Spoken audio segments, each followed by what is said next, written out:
And welcome in, everybody. Glad you're with us. The show brings you a matchup of division rivals. It's the Detroit Tigers taking on the Minnesota Twins. Joined by my partner, Chris Singleton, I'm John Shambi. So the Minnesota Twins have yet to lose a game in this series, and now they go for the sweep at home against their division rival. So, Boog, I noticed a few fans carrying brooms around the stadium. Where do you think these people find these brooms? Do they bring them from the house? And are they dirty? Are they clean? What's the deal? I think some of them look brand new. But anyway, these guys have played great in this series, and they're looking to sweep their division rivals right out of the building. First pitch coming your way next. Just about set to go now. Starting on the mound in this one, Max Fried. But Chris, he hasn't exactly been stellar here on his home mound. Well, I'll say this. Every player wants to perform well at their home ballpark, in front of their fans, in front of the city. And you know this guy, no different. He wants to be more effective here. So, you look at the numbers. They haven't been great at home. I'm sure he wants to turn that around, and we'll see if he's able to start that in this one.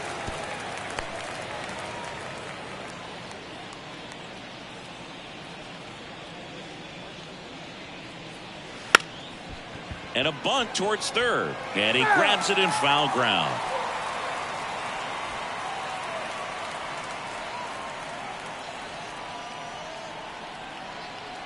Oh, 0-2 now. Swing and a miss for the strikeout. And that's strikeout number 100 on the year. Well, that's a really good job setting him up right there. Pitcher and catcher working together to finish him off with the fastball. And even though the location probably wasn't what he wanted, the sequence is what got the job done. Clearly late with the swing after seeing the off-speed stuff on the pitch before. Matt Vierling, the next to hit, takes outside.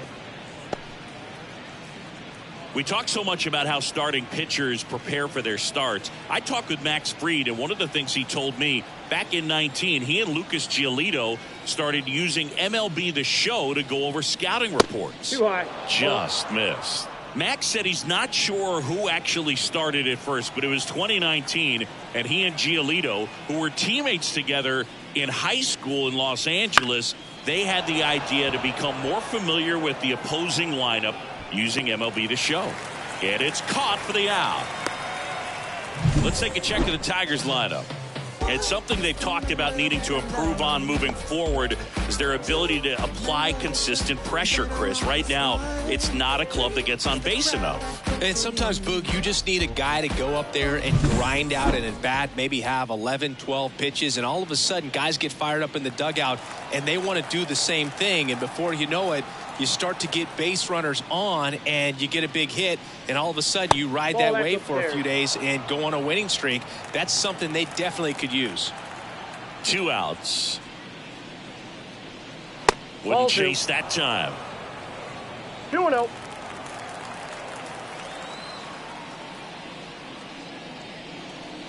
That clips the zone, and it's 2-1 now. 2 down, nobody on. And there's a ball. 3 balls, 1 strike.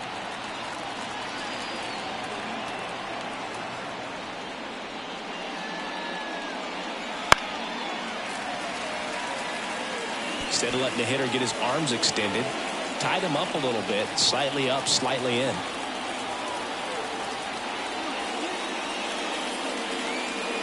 Outside, and that is ball 4. His ability to draw walks has been something that's been part of his career since day one. Man at first, and now it's Christian Walker. 3 for 8 in the series coming in. There's a strike. He's a bad ball hitter, so even if you get him to chase pitches outside the zone, he still might beat you. Not an easy out by any means.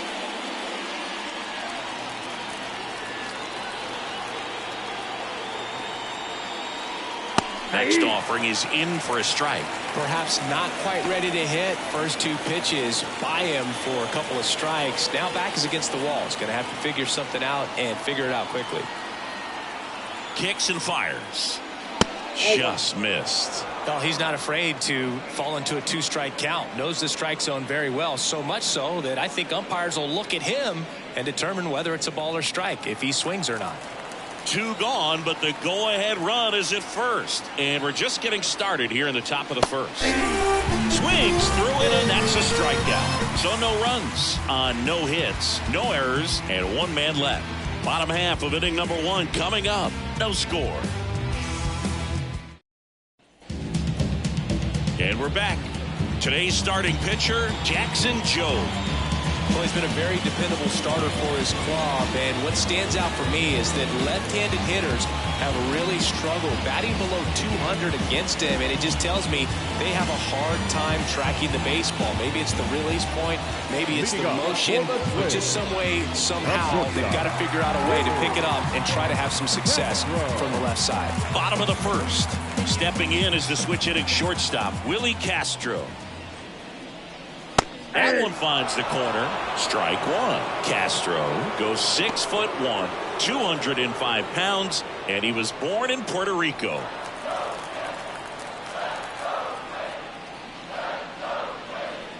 And they're at the knees, and it's 0-2. No ball, 2 strikes.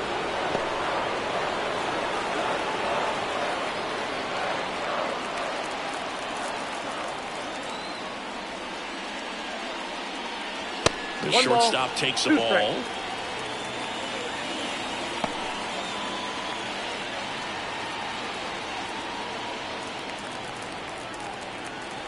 Here's a 1-2.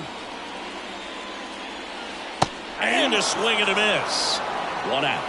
A pretty good break on the curveball right there. Maybe not as down in the zone as he would have liked, but deceptive enough to get that swing and miss. And if you don't catch that pitch out front on the barrel, it bears in on you pretty hard.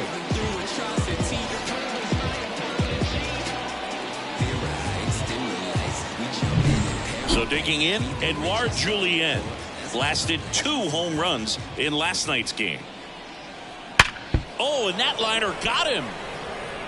Now the throw to first on the run. Not in time. He's safe.